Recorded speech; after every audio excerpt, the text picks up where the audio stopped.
ஆஸ்ட்ரோகிளிட்ஸ் நேயர்களுக்கு வணக்கம். நான் டாக்டர் தீபா லாலன். இன்னைக்கு நம்ம என்ன டாபிக் பத்தி டிஸ்கஸ் பண்ண போறோம் அப்படின்னா குரு அஸ்தங்கம். குரு அஸ்தங்க பலன்கள் தாங்க பார்க்க போறோம். குரு என்னைக்கு அஸ்தங்கம் ஆகுறாரு அப்படின்னா 9/6/2025 ஏறக்குறைய 4/12க்கு அஸ்தங்கம் ஆக ஆரம்பிக்கிறாரு.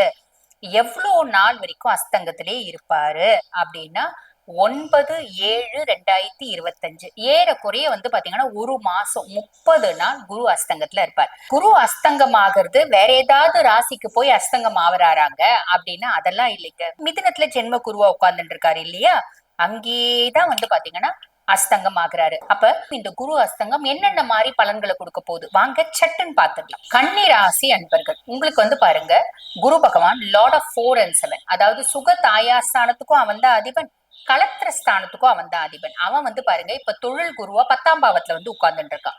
தொழில் குருவா 10ஆம் பாவத்துல உட்கார்ந்துட்டு இருக்கிறதுனால நிறைய கன்னிராசி அன்பர்கள் செய்யக்கூடிய தொழில்ல மேன்மை, முன்னேற்றம், புதுசா தொழில் அமைக்கிறது, புதுசா வேலை கிடைக்கிறது, புதுசா வெளிநாட்டுக்கு வீசா தேடிட்டே இருந்துங்க, கிடைக்கவே இல்லை, கிடைக்கிறதுக்கு இப்படி நிறைய பிராப்தம் உண்டு. ஆக மொத்தம் ஏதோ ஒரு விதத்துல தொழில்ல முன்னேற்றம் அப்படின்றது பாத்தீங்கன்னா கன்னிக்கு வரும். இது குரு கொடுப்பான், புரியுதுங்களா? அதே மாதிரி தொழில் குருவா இருந்து இவர் 2ஆம் பாவத்தை பாக்குறாரு. தன குடும்ப வாக்குஸ்தானத்தை பார்க்கறதுனால வசதி வாய்ப்பு இன்க்ரீஸ் ஆகும். நம்ம வாக்குக்குன்னு ஒரு மரியாதை அப்படின்றது இருக்கும். குடும்பத்துல இருந்து வந்த குழப்பங்கள், பிரச்சனைகள், இடையூறுகள் எல்லாம் காணாம போகும். அதே மாதிரி இவரு 4ஆம் பாவத்தை சுக தாயார் ஸ்தானத்தை பார்க்கறதுனால ஏதோ ஒரு விதத்துல அம்மானோட சப்போர்ட் அப்படின்றது பரிபூர்ணமா கிடைக்கும். 6ஆம் பாவம் ருணரோக சத்ருஸ்தானத்தை பார்க்கறதுனால கன்னிக்கு இந்த எதிரிகள் அப்படின்றது காணாம போவாங்க. கடன் காணாம போகும். பெரிய பெரிய நோயில இருந்து மீண்டே வர முடியல, பெட்டர்மெண்ட் அப்படின்றது இருக்கும். குணமாகக்கூடிய நோய் குணமாயிடுச்சு அப்படின்ற மாதிரி இருக்கும். இதெல்லாம் பாத்தீங்கன்னா தொழில் குரு 10ஆம் பாவத்துல உட்கார்ந்துட்டு இருக்க, அதாவது மிதுனத்துல உட்கார்ந்துட்டு இருக்க குரு பகவான் கொடுக்க போறார். இப்ப மிதுனத்துல குரு அஸ்தங்கம் ஆயிருக்கார். அவர் என்ன பண்ணுவார்? இது எல்லாத்தையும் கொடுக்க மாட்டாரா? சாலிடா கொடுப்பார். என்ன கொஞ்சம் ஸ்லோவா கொடுப்பார். இப்ப 100க்கு 100, இப்ப நீ 100 ரூபாய் கேட்கிற, உங்க அம்மா 50 ரூபாய் கொடுக்குறாங்க.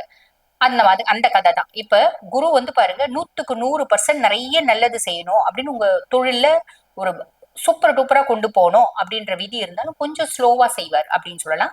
அதே மாதிரி பலன்கள் இந்த ஒரு மாசம் மட்டும்தான் ஸ்லோவா செய்வார்.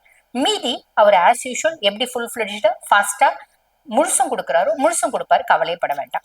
சரி, பரிகாரம் ஏதாவது இருக்கா அப்படின்னா இருக்குங்க. நம்ம வியாழக்கிழமை இந்த இந்த இது பாருங்க ஒரு மாசம் தான் இல்லைங்களா? அந்த ஒரு மாசத்துல ஒரு வியாழக்கிழமை நம்ம பக்கத்துல இருக்க சிவன் கோயிலுக்கு ஒரு 100 கிராம் பாதாம் கொண்டு போய் கொடுங்க. எதுக்கு அப்படின்னா அவங்க புரோகிதர் கிட்ட சொல்லி கொடுங்க. இது சுவாமிக்கு பிரசாதம் செய்யும் போது இந்த பாதாம் போட்டு செஞ்சுக்கோங்க. அவங்க அதை சக்கரை பொங்கல்ல போடலாம், பாயசத்துல போடலாம், கேசரியில போடலாம், ஏதோ ஒண்ணு செய்யறாங்க.